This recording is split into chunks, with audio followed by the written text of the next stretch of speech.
Okay, so the first thing with the code cart we want you to do is actually just see the on button. You turn it on. Even if you're not attached to your person, this is going to take some time, so start there with that. The next piece that you're going to see is that you need to attach your patient to the monitor. So you've got these cables on the side here. They have one connector, and for the sake of education today, we're just connecting it to this thing called a shock box. But typically on the other end of this would be your quick combo pads or your pieces that you put on the patient to actually shock them. So I'm just going to turn this on. We're going to pretend that he is in a VTach, and as per always, you don't see anything. The reason why is it tells you up here we're in lead 2. So the first thing we need to do to be able to see the patient is we're going to come down here. There's a button called lead. I'm going to press it. I'm going to tell it that we're on paddles. Yep.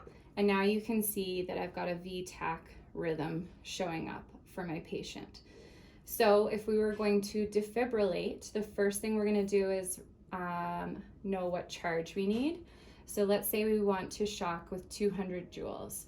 You can either come over here and push the energy select button, or if you know what it's set as, you can just start and hit charge. But let's press energy select. So now it's telling me I'm going to give 200 joules once it's charged. So the next piece is to charge it. I'm going to talk for a minute because this gets loud. You're going to continue CPR while it's charging because that takes some time. So we're energy select and we hit charge. So nothing can happen until this is ready to go, and nothing will happen at all unless I push this button. So I'm going to look to my patient, hold the button, and we're going to shock. The part that probably wasn't very easy to hear there, because this is really loud, is that I want you to look at your patient. See your button? It even actually has a little thing here so you can feel when you've gone off. Have your finger on the button. You're going to look to your patient, you're going to clear the patient, and you're going to keep staring at the patient, because what won't change is where this button is. What will change? People in the room. They might accidentally come in and decide to do something. They might change their mind. We want to make sure they're safe. So holding that button, look, and then shock your patient. What you see in here is that they've gone back to a sinus rhythm. So then the next piece would be to check the patient's pulse, because just because we have a beautiful rhythm here doesn't mean we actually have a pulse for our patient. If we have a pulse, that's great. If not, we're going back to CPR. So I'm going to show you another thing on here that we do that can be called, that is called cardioversion.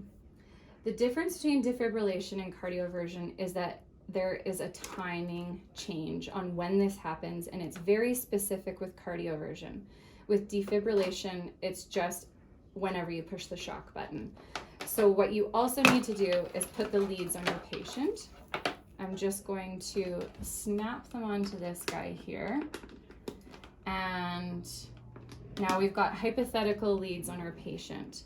We're still monitoring through paddles, so I do need to change that, because we're not going to shock through paddles as well as analyze through paddles. So we need to go back to our leads. I'm going to select lead 2. It looks the same, except for we're doing it through lead 2. So now I can actually ask this to sync it so that we know when things are going.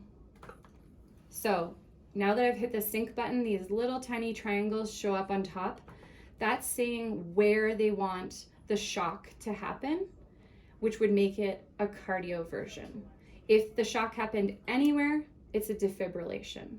The other difference with this one is when you push the shock button, you actually need to hold it down, and it will wait until it hits a little triangle at the top there, and then it will shock. So I'm just going to say we're going to shock with 200 joules. So I can even skip these buttons and hit charge, because I know it charges to that for these modes. And now I'm pushing and I'm holding until it hits one of those. This will automatically print always, so you can get a picture of what's going on. As you can see, it thinks it's thrown it back into sinus rhythm. Again, you're going to feel a pulse on your patient. So those are the key differences between defibrillation and cardioversion. They are very different. We don't use those words interchangeably. A last few things that I'll show here. If you're not sure about your timing, a person can always push CPR and the metronome starts. You can also push analyze. This is to turn this into AED mode, and it will tell you what to do. We can do blood pressures. We can silence our alarms so we can hear things. And we can also go in and see history, things like that. There's the option for this to be a transcutaneous pacemaker. I'm not going to go over that because it's kind of beyond today. And then there's also some other pieces back here, more for follow-up later on. So generally, this side of the machine, you'll have your blood pressure cuff, a SAT monitor. You can do end-tidal CO2 through there, and we've already connected our ECG leads.